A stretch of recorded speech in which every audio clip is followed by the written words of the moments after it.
I'm very happy tonight to be talking about a topic which is kind of unusual for me, and so I took a lot of time to really put my thoughts together on this and to be able, hopefully, to provide something that will keep you thinking, keep you wondering and thrilled about the incredible invention of cities.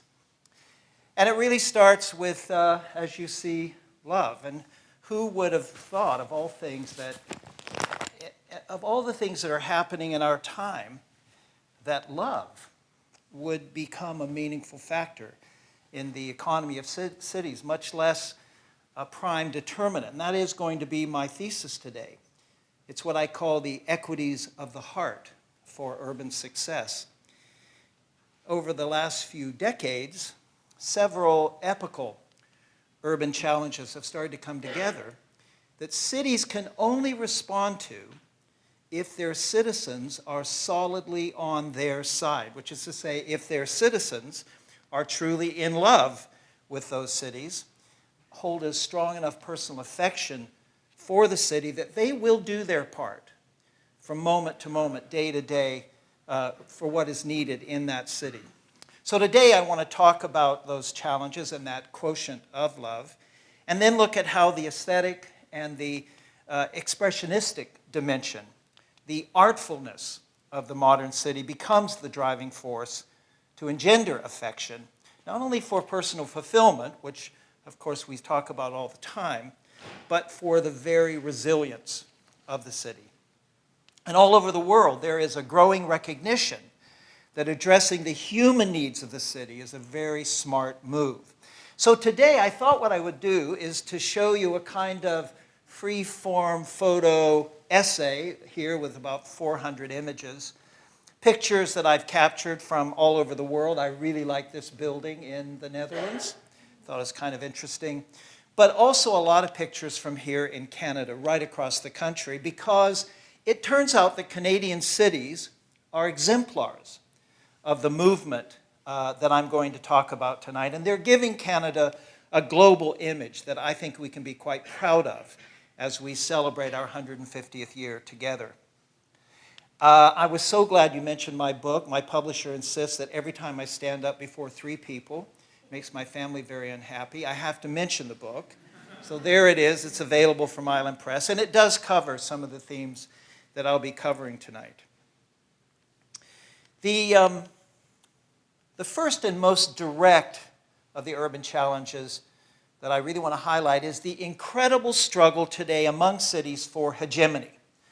That struggle to draw the powerful wealth and talent and energy that's out there to optimize the city's economic and social life in an increasingly competitive world. It is really a dog-eat-dog world among cities, especially in the last decade with all the economic dramas that have been going on around the world.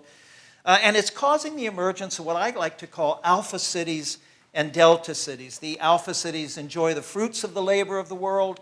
The delta cities just do all the work. And why is that? Well, it's because the dynamics of urban growth and competition have fundamentally changed, all driven by the incredible fluidity of movement of people that increasingly reflects our times. The world has become footloose with people and capital moving at will. Nothing can stop this. Business can be done anywhere. Other aspects of life are more important than one's livelihood. When we face tyranny, we escape tyranny, we leave, and where people choose to settle is just not tied down the way that it used to be. We can do and be almost anything, anywhere. And the result of that is a new kind of urban economy that we can tap into to create a lively economic base for our cities that actually starts to augment, if not take over, from the traditional economic activities according to where you are. But more importantly, an economic base that opens up the imperative to create a city of beauty and quality, livability, and style. And Sir Peter Hall of Great Britain has called this the service city. And it's built upon the idea of drawing footloose people with that wealth and capital and talent and energy And then around those people, clustering a lot of other people that support and assist them, and using these clusters to create a powerful metropole of social and economic strength. And this is an economy that's driven by people as the most natural of all the resources that we have in the world. I think it was Richard Florida who first brought to our attention way over 20 years ago these factors when he talked about how you would draw the creative class to your city. But, you know, I've discovered that everybody has high expectations about where they live and where they work, and everyone has choices at a level that we've just never seen before. And the economic and political implications of all that are quite staggering, and we're seeing it in many, many political situations all around the world. And it's no longer just about the business or government or industrial engines of an economy. It's no longer just about an advantageous location, that crossroads theory that we all learned in school. Economic development is more and more about what your city feels like and what it offers your citizens and what image it projects to the world. And these become very vital considerations. So I want to hold that for just a moment so that we can weave it together with a second set of challenges that are even more fundamental to cities and honestly probably to the entire world. And these challenges are now shaping around two profound urban themes. These are themes quite talked about constantly in our world today, in our culture today: the sustainable city and the livable city. The increasing priority in recent years, we all know this, has been on sustainability, and I think we all know that that is really about dramatic reforms in both the structure and the infrastructure of our cities. And from an infrastructure point of view, there are some very interesting innovations and some very great science that's going on all over the world. But from the structural side of our cities, especially in North America, it's quite another matter. And I think we've all known what needs to be done. That's no secret. It's talked about constantly. But the roadblocks here seem to be human reactions and human relations. And this brings really the focus to the livable city. You see, I worry that in all of our scientists' creative thinking, there may be some strong denial going on about people and their day-to-day inclinations. Denial that I think could block the way towards sustainability. And I think in order to respond to this situation, we have to plan in a different way. We have to think about planning in a different way, and I'm going to talk about that. And so to set the frame for that, let me remind you of the simple formula for smart growth that everyone in this room pretty much knows. I think we all know that smart growth is about, from a structural point of view, the form of our cities, clustered density and mixed use and all kinds of diversity with protected affordability and protected open space. And we also know it's about the fabric of our cities, green construction. And then from an infrastructure point of view, it's about the circulation within our cities, transportation choices, and less dependence on the private car. And increasingly, every year, it's about the utilities of our cities, managing waste and our water and waste and energy in a conserving way, and preferring local inputs over imported inputs. But now we come to that essential denial that I want to expose in this conversation today. Is the public really with us on all of this? Will they change their life patterns and habits to do what needs to be done to achieve the kind of ecological footprint that we all know is necessary? You know, we live in a free society with guaranteed personal freedoms. People will listen. They'll listen a lot, but in the end, they'll do whatever they want to do. Now, frankly, I don't have really big worries about sustainable infrastructure or preserved open space or even green construction as long as we have informed governments, because most people don't actually make decisions about those things. We accept the utilities and the buildings that are offered to us at whatever level we can afford, and that's the end of the story. Needless to say, what I do worry about is the affordability factor, because you see, as I travel around the world, I see this same conversation about a crisis of affordability being talked about in every single successful city on the planet. There doesn't seem to be an exception to that. And it is emerging big time in Canadian cities. Collapsing affordability, honestly, can undermine everything else we want to talk about for the future of our cities. And this could be a whole presentation in and of itself. Many people in this room know that I have a lot to say about that. But in the end, I'm kind of optimistic on this topic because of one simple thing. It's hitting everyone. It's hitting every voter. And so I think in the end, we will find ways, at least some measures, to deal with solutions of affordability over the next few years. So for the purposes of this talk, I'm going to just table that conversation for a moment because I have the feeling that even if we do resolve it, we will still face a much more deep-seated difficulty.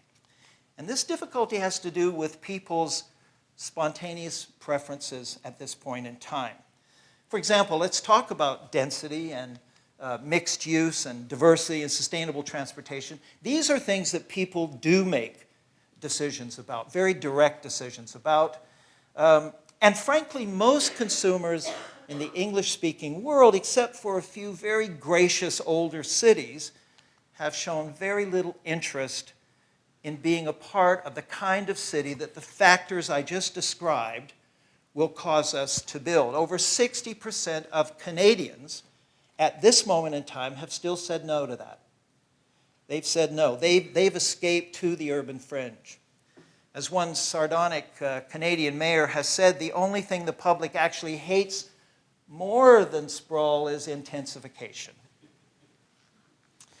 But let's be blunt. Most people hate density because most of it's been so bad. They think of mixed use as probably hitting them negatively. They see diversity as relatively unsafe. And for all too many people, transit, even in this city, is not really in their vocabulary. I have to say, to some degree, I emphasize with the consumer at this point. I sympathize with the predicament because the cities that we have been building since the war have very seldom offered anything very appealing for us when it comes to a dense, mixed-use urban experience. This is Moscow. Could you fall in love with that or that or that or that? No, it's not going to work. People are not going to fall in love with those kind of places. I don't think that'll ever happen. And we have to change that. And I think we can change that by making one important addition to that formula of smart growth that I presented a moment ago. And that addition, which fosters people's genuine affection for the city, is placemaking. And this was understood in the past. Magnificent places were created in the past, but for some reason our culture seems to have forgotten about this. And we have to, again, start to bring back into our cities the human touch. We have to bring placemaking back to the very heart of the civic agenda, and we have to stop trading away the places that, in fact, that we loved for these kind of places. Places that maybe meet the direct needs of modern life, but they don't go much further than that. And if we can build places that truly appeal to people, places that, yes, are sustainable, certainly more or less dense, mixed use, diverse, places to be on foot so that you can get a kind of a visceral connection to your surroundings, but more importantly, places that will romance the human heart by being exciting and stylish and supportive and so good that people will spontaneously prefer them to those suburbs that they're now choosing. Then we will start to see changes in behavior that automatically go in the right direction for sustainability, again, assuming that we can handle that issue, that monster of affordability. And this is where the vectors of urban competition and urban sustainability and urban livability come into focus with the same city lens. Because in each case, the bottom line is that making progress on these issues requires a new planning agenda. And this agenda is driven by the imperative to tap into people's emotional response to their city, their community, their neighborhood. And in the modern world, this comes down to one simple factor, and that factor is experience. And to learn about experience, we have to engage with people as citizens, as members of the body politic, but more importantly, as consumers. And then we have to convert what they tell us into compelling places, and these places will not be the same everywhere. They will be very, very different around the world because people are different around the world. And this will take a new kind of planning. I call this planning experiential planning, learning about and then carefully delivering the direct experiences that people tell us they want in their lives and for their families and their children every day. And this is not the city that most planners think about. It's not in the consciousness of most planners. It's not a land use pattern. It's not a policy expression. But rather, it's a place to jam. It's a place to find your mate. It's a place that has a hip factor about it.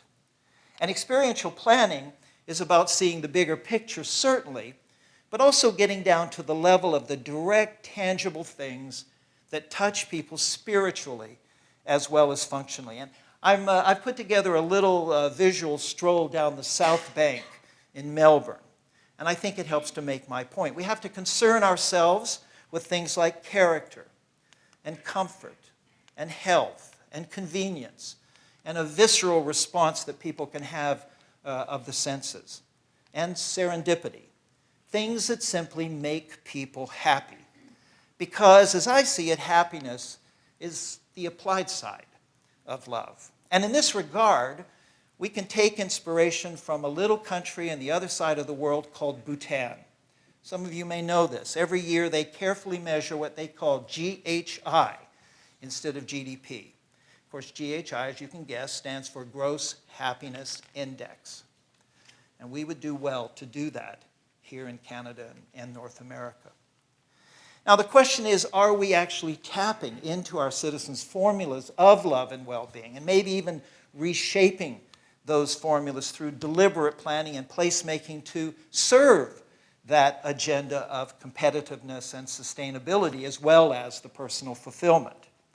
And I think to answer that question, you have to ask a second question. How do we engender an urban environment that is rich in genuine human interest? Now, I could start with the obvious. I could talk about the overall organization of the city, the regional structure that brings people closer together, enabling transportation options that get us out of our car for walking, healthy walking, and also that preserve the green lungs and offers a respite from the frantic chaos of everyday life that we all live in. Or I could also talk a lot about the uncomfortable sense of homogeneity that people feel in the modern city because we have, through our laws, been pulling things apart and separating activities and different groups of people for far too long, offering, as a result, a level of unwholesome boringness that probably has never been seen in the world before our time. But all of these are kind of structural issues that may miss the fundamental point of people's desires for the city. People want all those efficiencies, believe me. They want the choices, but they also want a lot more. And you can really see this in a few of these pictures I'm going to show you of the high streets of Brisbane and Perth. They want to feel the unique qualities of a place. They want to feel that it's a real thing, not a marketing gimmick. They want their habitat to have a bit of a buzz about it that makes them feel good, or at least makes them think. They want their day-to-day living environment to foster social engagement and neighborliness rather than isolation. In other words, they want their home base to be fulfilling, and they want to feel a kind of pride with that experience as other people also have the same experience in their city. And that's what this kind of place has not been delivering for as long as we can all remember. In Canadian cities and in smart cities elsewhere, we have found a value in what I call urban artistry. Even more so than I would say in urban efficiency. Nothing else in our repertoire, it turns out, can be brought to bear so directly to engender the humane, urbane side of things, not as an add-on or a luxury, but as an essential requirement of the way we build our cities. And it's that artistry of the city that we have found that really do provide those practical levers for the heart. Even though a lot of cities are still struggling with this idea around the world, there are some very good examples. There are some bright lights. And so over the next few minutes, I want to focus on a few of those, show you a few examples. And the place that this discussion really starts is in the fundamental urban design of our cities. Now, I hope you know that with a very few exceptions, we no longer design our cities.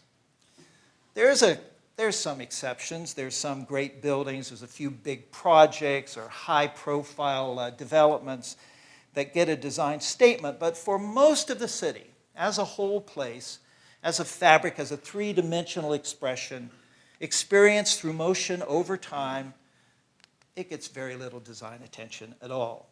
The physicality of urban experience is usually shaped more by abstract standards and corporate design formulas that meet very specialized needs. It might be safety or security or automobile functionality or building resilience or fire prevention or health concerns or brand identity. Those are all laudable considerations, but kind of randomly laid on, sometimes very contradictory to one another and rarely thought out from the point of view of direct public experience of a place or how those standards distort the potential for good public experience. And you see it every day, streets that are too wide, sidewalks that are devoid of trees or in fact almost anything, signage that overwhelms the buildings, vast, unsafe, leftover spaces, stores that have an image that could be anywhere in the world. Do you know where that is? I don't even know where that is, even though I took the picture. I could go on and on about this. The point is that the modern city is actually just laid out. It's not designed. And so it can't really deliver the quality and the subtlety and the diversity of experience that I've been talking about over the last few minutes. And there's kind of an irony in all of this, because in almost every other aspects of our lives, other than our cities, we see clever design that is redefining everything from computers to the very coffee that we drink, and products that are being marketed more for the experience than the actual quality of the product itself. It's also ironic because we have some of the best designers now that the world has ever had. So I say that we have to tap into this great design talent, our architects, our landscape architects, our environmental and social specialists, and our urban designers to recreate the city in the people's image, not in the corporate image, not in the government image. We have to change government structures and processes and laws so that this can actually happen. And we have to raise civic consciousness about urban design, about city design. And I'm happy to say that one of the best examples in the world to show how this might be done is right here in Vancouver. We are acknowledged as a world exemplar of forward design thinking that many of the average people in our city don't even realize. In my work around the world, people are avidly interested in Vancouverism. That word was invented by people to describe this different way of doing things. They're avidly interested in the ideas that we have used to create an intensive and yet a livable and beautiful city, especially in our core, for all kinds of people. including especially families with children. And around the world, this idea of families living at higher density is one of the achievements that we are most admired for. Also, Vancouver's Tower and Townhouse Podium is an absolutely unique contribution to world urban design culture. It was invented right here in the city. Also, our mixed-use mid-rise model is in the vanguard, along with similar inventiveness that you see in Australia and Scandinavia. And these pictures that I've been showing you in the last few minutes are meant to remind you of the specifics of this story. But actually, you don't need to be reminded because you live in this place every day. You know it inside out. But maybe it is important to talk about how we made this achievement. Vancouver has brought design content and consciousness into the very heart of how we govern the city. And I will tell you, it was Ray Spaxman and a political team, a group called the Electors Action Movement, or TEAM, that started all this in our city. And I think we will always, all of us, have to be grateful for those early leaders. And what they created is a municipal planning and regulatory framework and development management process that is discretionary and transactional. And when I say discretionary, what I mean is that it's flexible and yet has very, very clear definitions on our design preferences, and also provides very clear ideas of what kind of public goods need to be developed as we build our city. And our design expectations are among the most codified in the world, and our amenity standards are one of the highest in the world. And when I say transactional, what I mean is it's negotiative, so it leaves room for new ideas to come forward, ideas that were never thought about when the rules and the regulations were first put together. And there is almost no other system in the world that has both of these qualities happening all at the same time. And it's based on a principle that development is a privilege, but also on the principle that the right kind of development will be embraced and rewarded. So we incentivize good design, and we get pretty good design. You know, we've made mistakes, and we could have a whole evening of talking about the things that we didn't achieve and the designs that could have been better, and sometimes when we were a little too shy and not as inventive as we should have been, particularly when we were testing this system and putting it together over the years. And I will tell you, I am very upset that the custodianship and upkeep of the great places that we have been creating over the years has fallen down quite dramatically over the last few years. And this is a problem that I think is getting more worrisome every single year. But generally the results are there for all to see. And these results prove, beyond a shadow of a doubt, that design does matter, and that it can up the ante on livability quite dramatically, that it can transform consumer interest in sustainable urban patterns, and that it can make a place more competitive, even when years ago the blunt assessment was we didn't have much to make ourselves competitive, except, you know, our good looks. And this design tradition that we now have is very, very much an indicator of what could happen around the world. Now, of course, with design, one of the most useful tools we have is heritage preservation. The contemporary city is quite brutal. The glass and steel and concrete. This happens to be a 14th century city in Sweden that's quite brutal because it's the contemporary side of that city.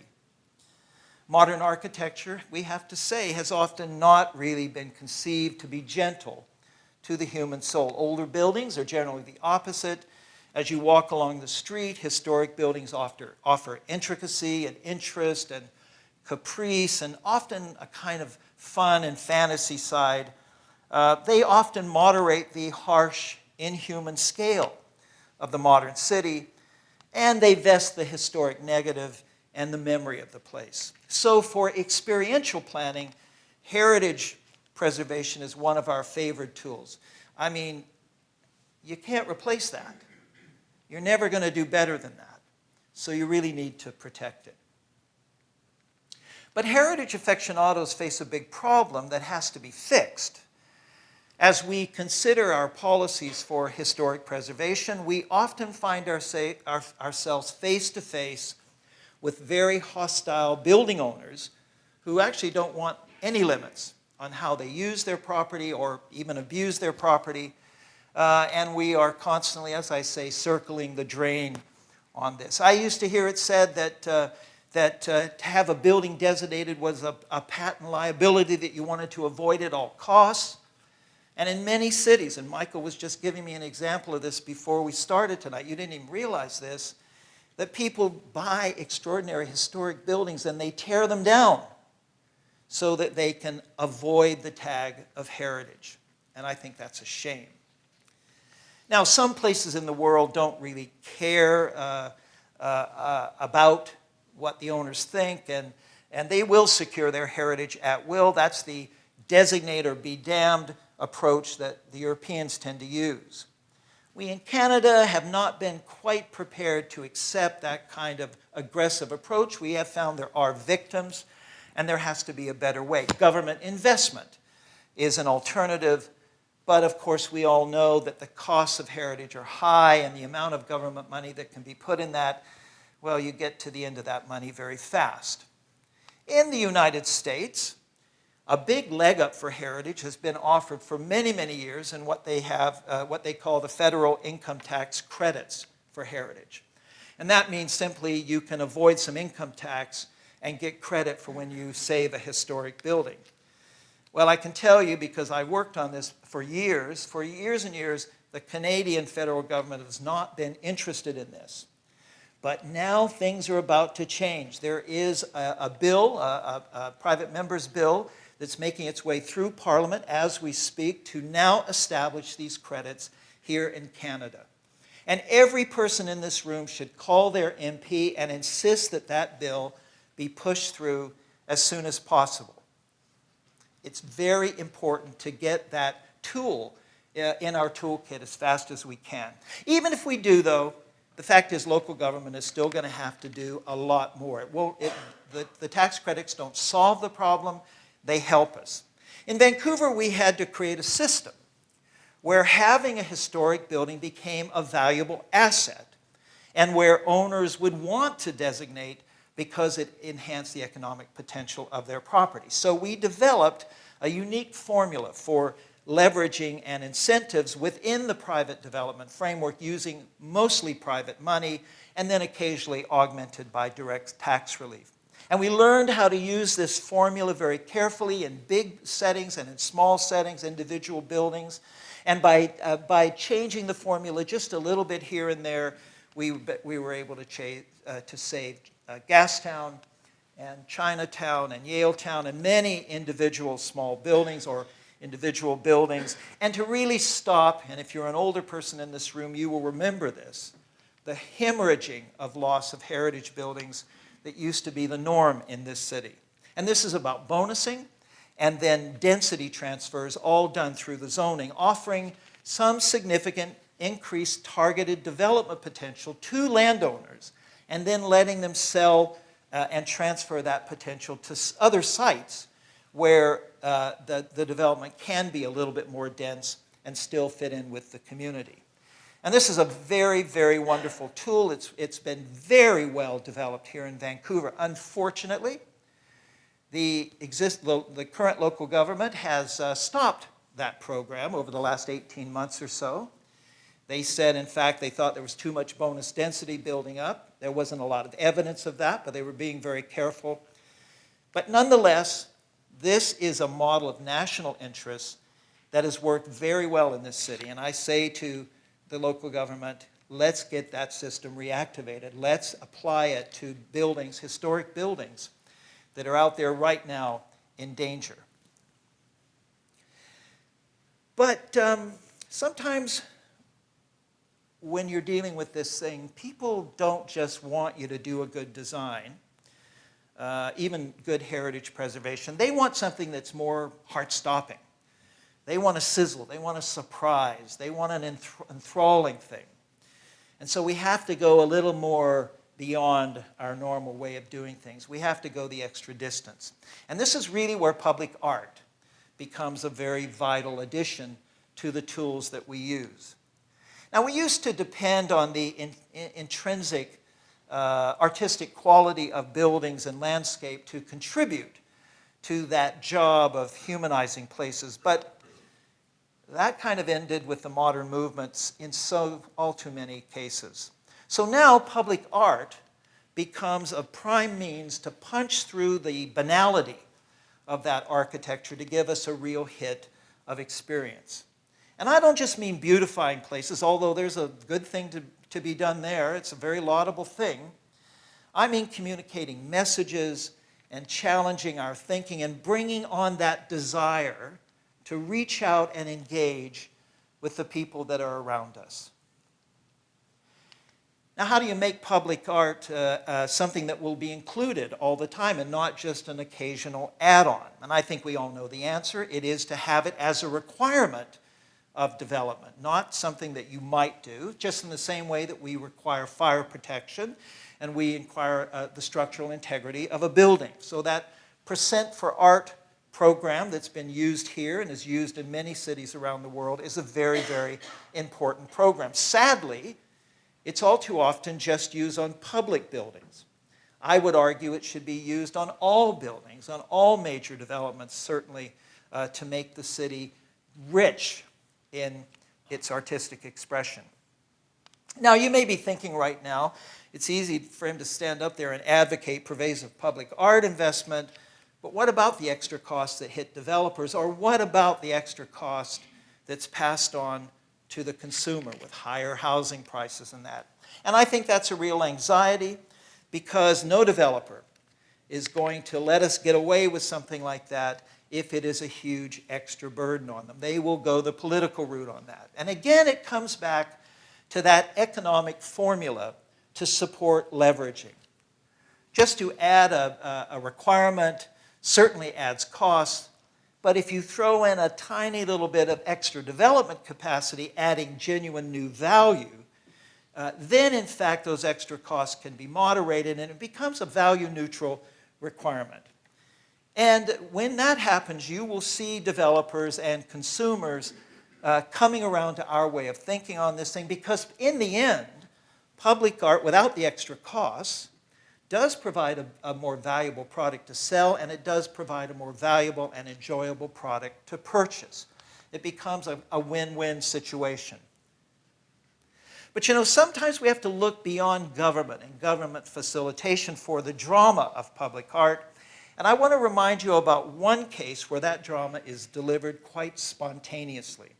I'm talking about here in Vancouver, the Vancouver International Sculpture Biennale. It was founded in the late 1990s by art entrepreneur Barry Mowat, and it brings world-renowned public sculpture to the city in 18-month-long exhibitions in our parks and other public sites. And then after the exhibition, the best part is that it leaves some of these pieces as part of the city's permanent collection. This was supported by Chip Wilson to be left down in the West End.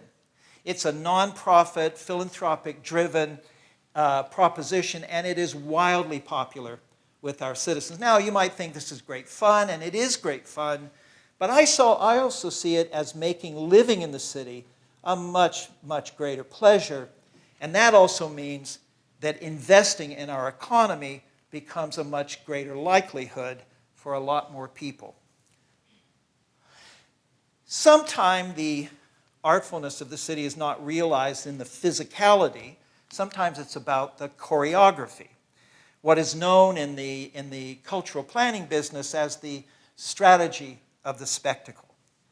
And one of the greatest contributors to a humane and urbane city is a strong and growing and flourishing cultural scene. And this has to do with cutting-edge institutions as well as innovative programs, making culture as accessible as possible, making it right in your face so it will entice people, it will fascinate people, it will engage people, and as they say, it will keep them coming back. So on the institutional side, probably the greatest exemplar of all the world is in Bilbao in Spain.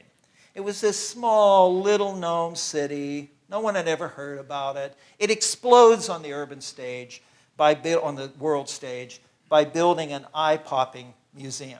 We all know about it. Same thing happened in Sydney, in Australia. Here in Canada, we have another exemplar that has gone even further in its intentions and results, and now undoubtedly stands as a model for the rest of our country, but also as an inspiration for the world. I'm talking about the extraordinary flowering of human expression that has been set off by an explosion of revitalized and new arts institutions in Toronto. There are new and expanded museums and concert halls and dance theaters and this incredible new art school, big venues, smaller spaces, and these have all been part of an explicit strategy to position that city as a primary cultural center in the country and in North America and in the world. And it's not just about drawing outsiders to Toronto, it's about enhancing the day-to-day opportunity of Toronto people. Now, in most cities, the struggle for support and funding to put a strategy like this together is just too difficult. For example, we can use the sad case of the new Vancouver Art Gallery, which, by the way, at this point in time needs all of our support. It is at a very critical moment in their funding. We need funding coming from the senior governments. We need funding coming from the philanthropic community. So it's very important that people express their support for the relocation and rebuilding of the Vancouver Art Gallery. But you know, every new and revitalized facility comes at a dire cost of time and energy at the local level. And that doesn't even mention the things that you don't know about because they failed. They never got off the drawing board. And we have to change that.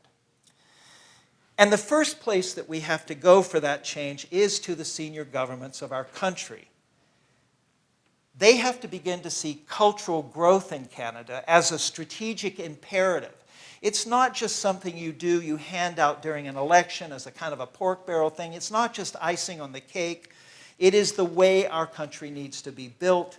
And so in the same way that now with the new government, we have a very logical program of national infrastructure funding for our cities, we also need a strong program of national cultural funding for our cities. We need to invest just about the same amount so that that drama of Toronto we can see that replicated right across the country. And several places in the world, to their great economic and social benefit, add to my point beyond even the amazing example of Toronto, where I work in the Middle East, for example, in Abu Dhabi. They have a dramatic and top priority strategy of founding and building new cultural and arts institutions and facilities, and their very growth of their new city is arranged around these new facilities. And these pictures that I'm showing you are of 5 of these new facilities that are under construction as we speak by some of the world's greatest architects. I can't show you the actual photographs because they're not built yet. They're not there yet. But they will transform that city and the place of that city in the world of culture and in the world of cities. Or we could look at France, where every prime minister over the last 50 years or so has undertaken a specific program of cultural development, leaving a personal legacy in each case as that person leaves office, this being the new Ethnological Museum at the Quai Bromley. And this is transforming French culture. This is bringing French culture up to contemporary times. This is keeping them current in the world. And we have to have that same kind of political commitment here in Canada.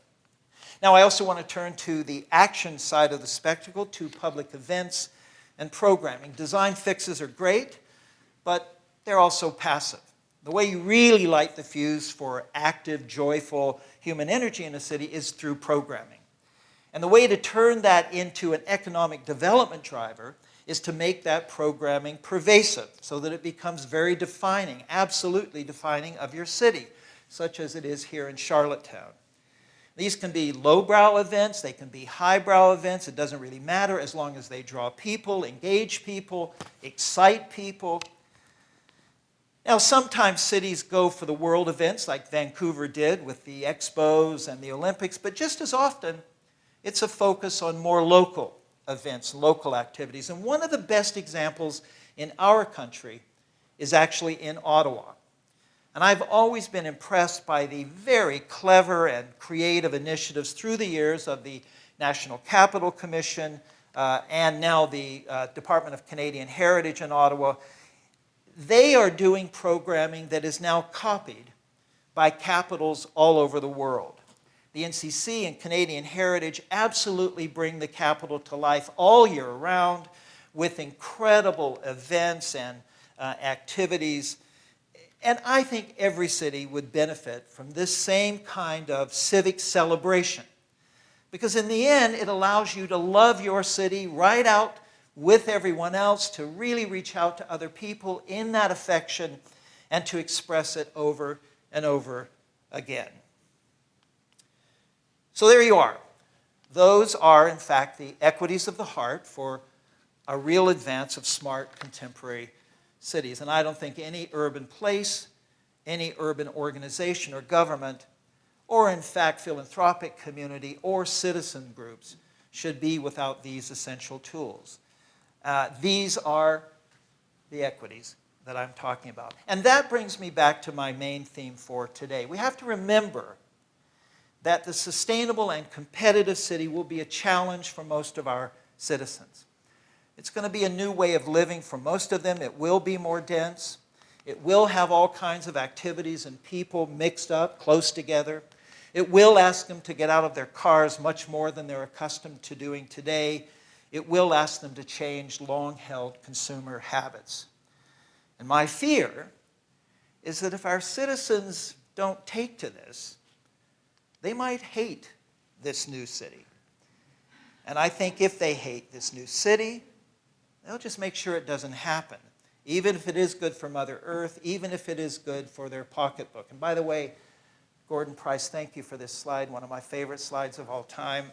I stole it shamelessly from you 30 years ago, and I'm still using it. The fact is, if people hate that kind of city in a democracy, they'll make sure it doesn't happen. You know, you lose a historic building here, or you're forced every day to travel through a dull, dead kind of place as you see here, or you endlessly are faced with pollution, or you see too many people left behind. Any one of these things is not earth-shattering in and of itself, but you know, they add up, and slowly your affection for the city just starts to sag, first to indifference and to an active dislike, and then you just don't care what happens anymore. And that's when the city is in trouble, and that's what we can't let happen in our cities. We are urbanizing. All human beings are going to be living in cities shortly. They can't be those brutal kinds of cities that we have been building. And so the agendas of design and arts and culture are very, very, very important.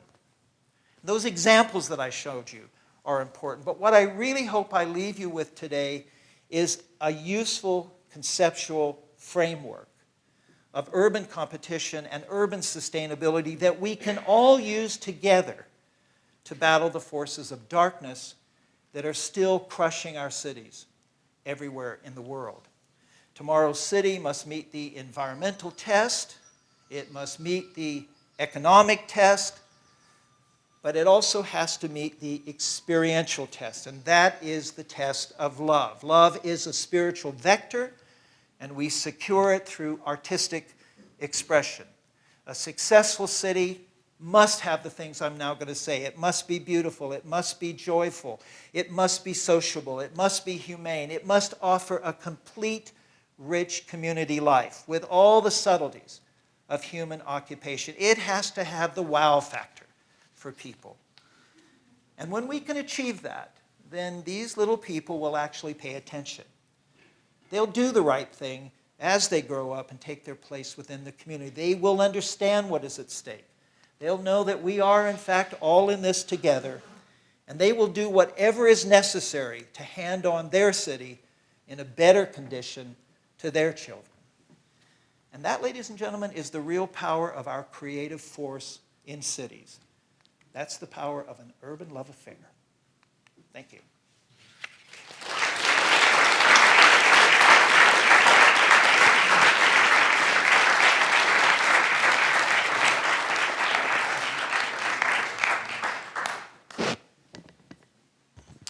Thank you, Larry. That was very insightful and got us to think about a lot of things we maybe hadn't thought about before in cities.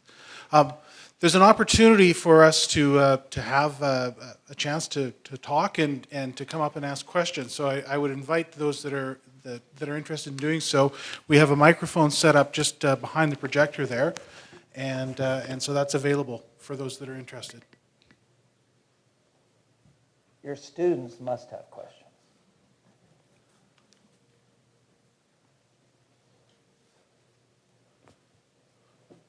All right, well, I'm going to start things off. I had a question for you about,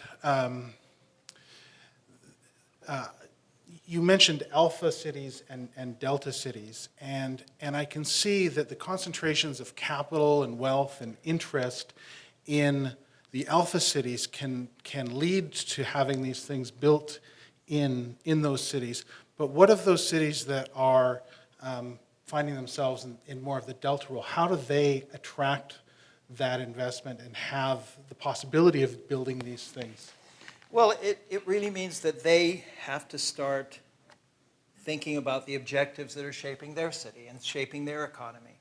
If they want to just stay as a city that's just a production place, that's probably what will happen. Any city on the planet can start innovation and design in different kinds of design moves that would make the city better. Jaime Lerner calls it acupuncture, urban acupuncture. You can take any city and you can do a few things, and that starts a new social thing going on. It starts people getting together in different ways, and that leads to something else, and that leads to something else. And you don't need a lot of money to do this. Jaime Lerner showed that in Curitiba, one of the poorest cities on the planet, he could make tons of things happen. He could build an entire concert hall out of wire for 1 penny on the dollar. And the way that he did that is he said, what have we got? What do we work with? And the only thing that changed was their consciousness. And you can do that. You can change your city. Any city could change. Okay. Quiet crowd. Yeah, very quiet. Yeah, we got some folks here. I was thinking about the notion of guerrilla art. Yep. And what I was thinking about people's affection for cities and their ability to change parts of the city that lie outside of their typical domain, like your house. I'm struck by, do you have observations about that, about sort of making art less guerrilla and more everyday? Or maybe I would argue about embracing guerrilla art to become an expression of your city. In Paris and London, a few other cities, they're actually now working with artists. They're taking places that were pretty horrible and they're saying, go to it and do your thing. And you could say they're co-opting that artistic expression, but you could also say the guerrilla artists for the first time are happy because someone wants them around. So it goes both ways. What I'm talking about is not just about high art. It has to be about all kinds of artistic expression. It has to be about the things that will just use whatever you have in your culture and in your history to apply to something other than the efficiencies and the economic, viability of the place, to say, how can we make our city better? And I think you have out there all kinds of artistic expression that maybe is, counterculture. Use it. That's what I would argue. Designing in opportunities. Yep, designing in opportunities, but also finding the spontaneous things that start to happen and being able to channel that energy. There are philanthropists, for example, in Dallas that are taking energy that is kind of counterculture energy, and they're trying to make it more positive in their culture, dealing with places that are very, down and out, run down kind of places. There are people in communities in that same city, very modest income communities, that have very artful expression that has not been a part of the mainstream culture, particularly Hispanic subculture expression. And now they're beginning to embrace that, support that through philanthropy, and allowing it to grow and become something important in the city. That's where you find, I think, the great new contributors, the great new creative contributors. They're out there trying to do their thing every day. In Rotterdam, I just want to tell you the story of Rotterdam. Rotterdam is a very modest kind of city. And they did a review, and they discovered that there were hundreds and hundreds of spontaneous initiatives that were going on to make the city better, artful things, food, culture, all kinds of things. And they did a bit of survey. I'm on the Economic Development Board in Rotterdam, and we did a bit of a survey with those groups, and we discovered their biggest problem was the government. And so we started seeing where were those roadblocks that were being set up by the government, because at the same time, the government said, we really want these things to happen. And so it just has been setting off a whole new growth, explosion of the culture there. As government became not a policeman of those things, you can only have so many people here, your bylaws say this, something else says that, but rather a facilitator of those things. And that's what I think cities can do. And again, you don't have to be the alpha city. You can be a delta city that wants to transform yourself.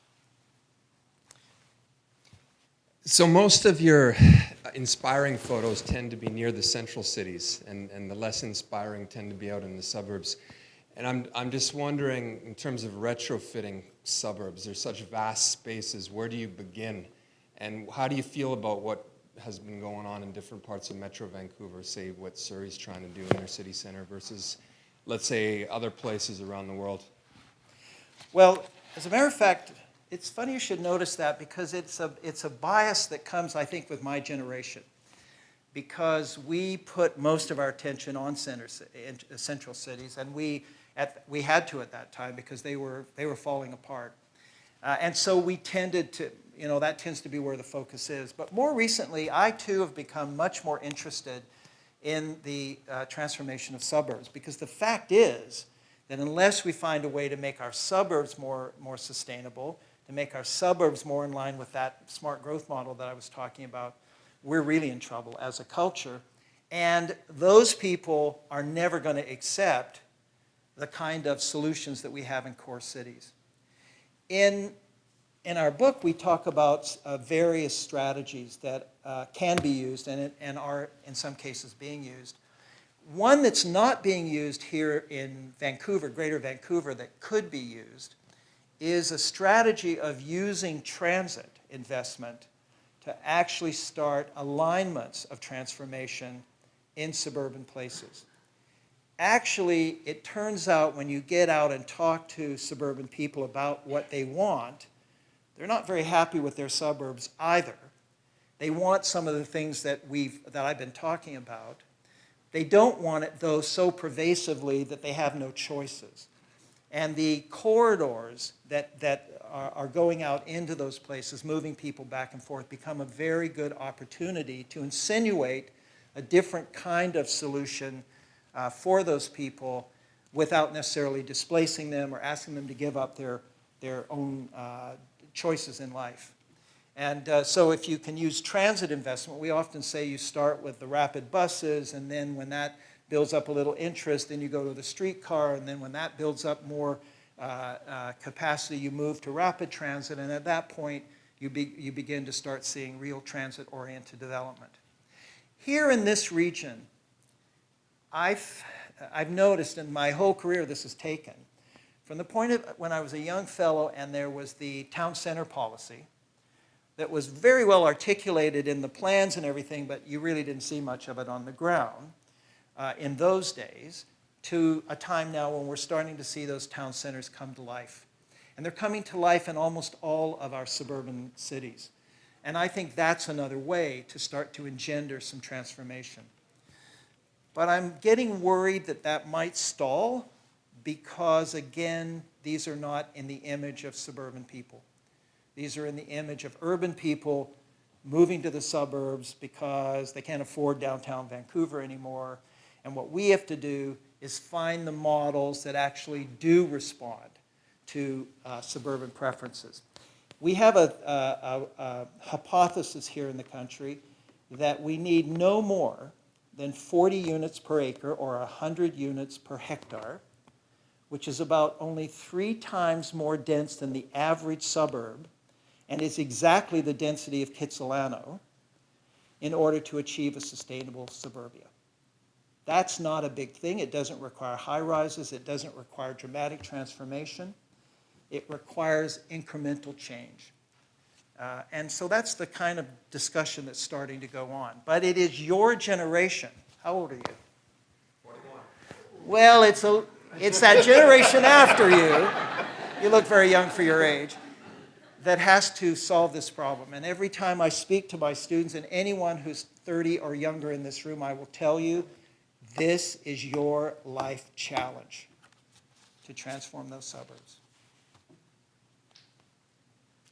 Absolutely wonderful presentation, Gloria Wenzel, urban designer. Yes. I am beginning to believe that the city of Vancouver is, if not the leading city, one of the leading cities in North America that consistently, on a consistent basis, implements pedestrian-oriented contemporary buildings. And how did that come about? What are the tools that has made that possible in a modernist architectural milieu? And the fact that you've also packed in a bunch of sustainability, in essence, from my perspective, using urban design as a marketing tool to pack in as much sustainability as possible. So it's not a given. I think we all need to take part in making sure that this continues to thrive and this continues to keep Vancouver on the world stage. What do we need to do to continue this? And how did this come about during your time? Let me go to the second question first. There is a simple mechanism. It is so simple that it's shocking when I tell you, roll your eyes. It's creating in the zoning one level of development that everyone can have, and you can have a little bit more if you do a great design. It's in most of the zoning in our city. It's not something you have to go through a big rigmarole about. You just design a better building. And so, over the years, and I've worked in almost every city across our country, you will see average developers choosing better designers and submitting better plans here in Vancouver because of that imperative and the benefit that they get from it, as compared to what I see happening in other cities. Even the same developer in another city won't go that extra mile because there's no quid pro quo in it for them. There's no interest in it for them. That mechanism really works well, number one. And then number two, you then have to say, what is good design? And the way we do it in Vancouver is that we talk to thousands of people and we write design guidelines. And then we get all of our smartest designers together. And when someone does a proposal, we take it through what we call peer review. And then we make a decision that has nothing to do with politicians. No offense to the politicians here, but it has nothing to do with them. It is a decision made by professionals who understand design, sitting in public, listening to everyone, never going in camera, and making the decisions, and there is almost no appeal. Now that sounds contrary to what we all think is the best process. I'm doing work in Toronto, however, where there is no peer review. The decisions are made primarily by politicians, and the appeals are constant through the Ontario Municipal Board, and the system is not working. And it certainly has not been able to embrace good design, great design, not just in one building here or there that might make it, but pervasively across a city. But the most important thing of everything was that through the last 30 years, we have built a constituency for design, not among the cognoscenti like the people in this room, people who are really interested in this, but among average citizens sitting out in their communities, looking at what's happening in their communities. And so they keep this system moving. They keep supporting this system. I've been worried in the last few years. We've been losing some of our focus on that. We've gotten very addicted to getting more and more out of the community amenity contributions other than design. But fundamentally, I think, our citizens demand better cities, better design. And that only happened because we talked to hundreds of thousands of citizens over 25, 30 years, over hundreds of different circumstances. And through that, they were learning as much as we were, and they expressed themselves politically. So that's my answer.